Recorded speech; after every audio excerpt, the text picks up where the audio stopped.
दीपं ज्योति परं ब्रह्म दीपं ज्योति जनार्दन दीपं ज्योति हरेत् पाप दीपं ज्योति नमस्तुते संध्यादीप नमस्तुते। ओम गुरुभ्यो नमः। ओम नमो नारायणाय। ओम नमो भगवते वासुदेवाय। श्रीमद्भागवत गीता तृतीय स्कंदे चतुर्दश अध्याय। श्रीशुक उवाच मैत्रेय बाणी शुणी कर्णे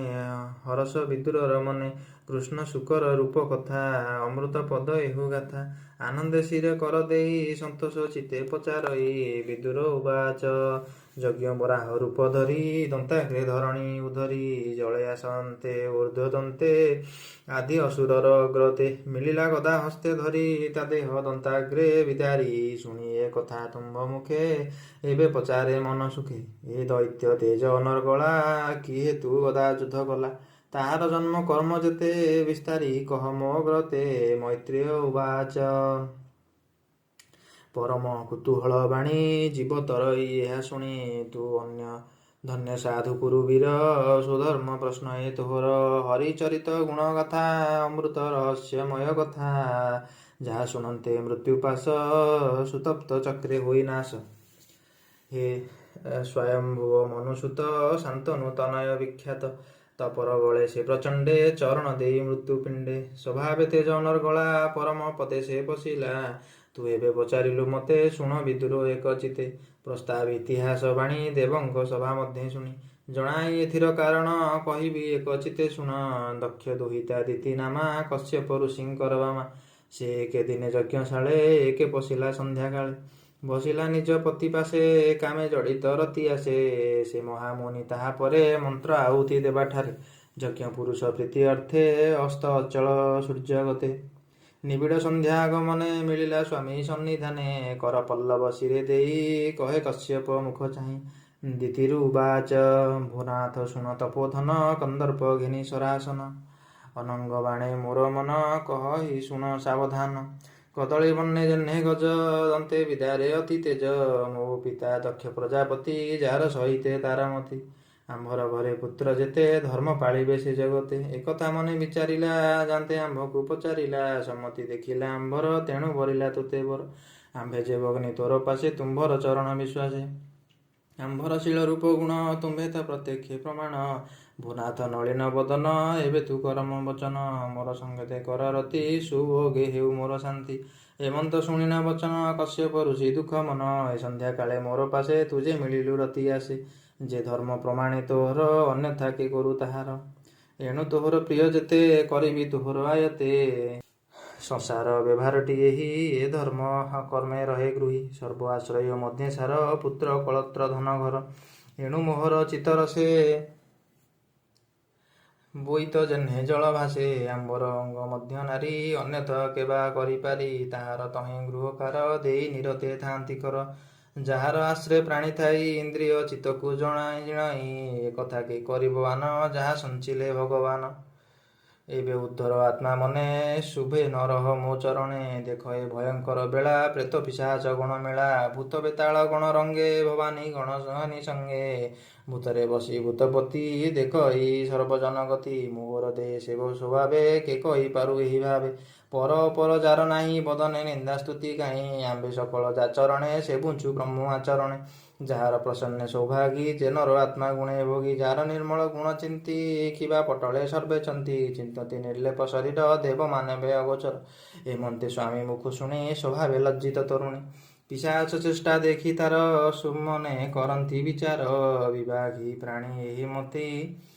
जेता महिमा न जानती निर्मल चित्ते जोगी जने ध्याने चिंतती ता चरणे तप प्रसन्ने जोगे चिंती अशेष संपद भुंजती घोर गहने मुनिगणे जार प्रसन्ने जोग ध्याने ब्रह्मादि देवे जा किंकर जा माया बळे संसार सृष्टि पालन संहारण जे विश्व परम कारण पिशाच चेष्टा तार देखी साधव जने हुंती दुखी चरित विडंबन तार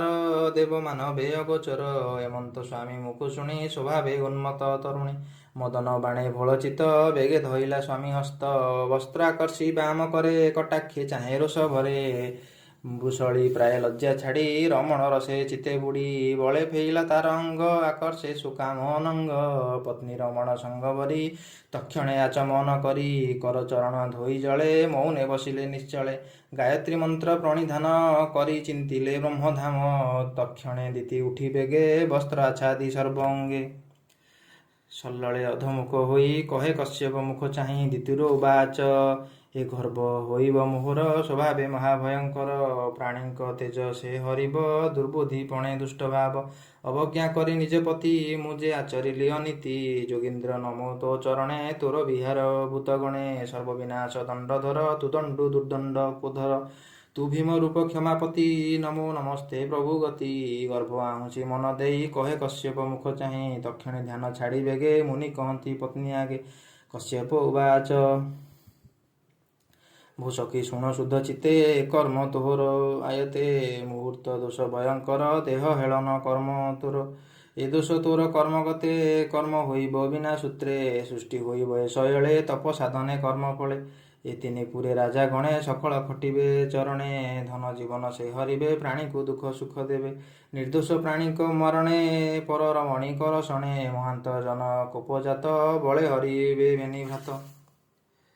ତାହାଙ୍କ ଦେଖି ଦୁଷ୍ଟପଣ କୋପିବେ ଦେବ ନାରାୟଣ ଏ ଭୂମି ମଧ୍ୟ ରୂପେ ବହି ବିଷ୍ଣୁ ମାରିବେ ବେନି ଭାଇ ଇନ୍ଦ୍ର ଯେସନେ ବଜ୍ର ଧରେ ଘୋର ପର୍ବତ ଦର୍ପ ହରେ ଦିତି ଉବାଚ ଭୂନାଥ ମୋର ପୁତ୍ର ଯେବେ ସମ୍ଭବ ଦୁଷ୍ଟ କର୍ମ ଭାବେ ବିଷ୍ଣୁର ଶସ୍ତ୍ରେ ହେବେ ନାଶ ଏଣେ ମୋହର ନାହିଁ ରୋଷ ତହିଁକି ଡର ମୋର ନାହିଁ ବ୍ରାହ୍ମଣ ସାପକୁ ଡରଇ ବ୍ରାହ୍ମଣ କୋପେ ଯେ ମରନ୍ତି ପ୍ରାଣୀକ ବଧ ଆଚରନ୍ତି ତାହାଙ୍କୁ ନାହିଁ ସୁଖ ଲେଶ ନରକେ ହୁଅନ୍ତି ପ୍ରବେଶ କଶ୍ୟପ ଉବାସ କର୍ମ ବଳେ ବୀର୍ଯ୍ୟ ଯୋନି ଜନ୍ମ ଲଭନ୍ତି ଦେହ ଘେନି ଅଶେଷ ଦୁଃଖ ଫଳ ଭୋଗେ ଭୁଞ୍ଜନ୍ତି ଜୀବନ ସଂଯୋଗେ ସଂସାର ଶୋକ ଅନୁତାପେ ଯେବା ଅର୍ଜିବ ବଳ ଦର୍ପେ ବିଷ୍ଣୁର ହସ୍ତେ ପ୍ରାଣ ଦେଇ ସମ୍ଭୂତ ରୂପେ ବେନି ଭାଇ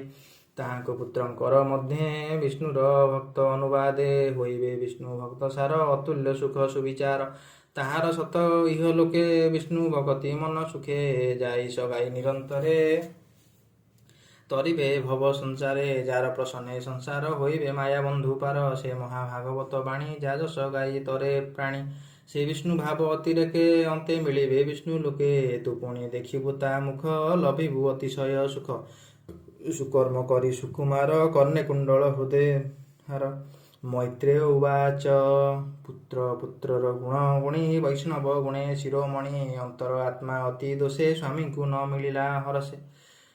ହରସେ ଦିତି କଶ୍ୟପର ସମ୍ବାଦ ଶୁଣ ସୁଜନେ ଜ୍ଞାନ ଭେଦ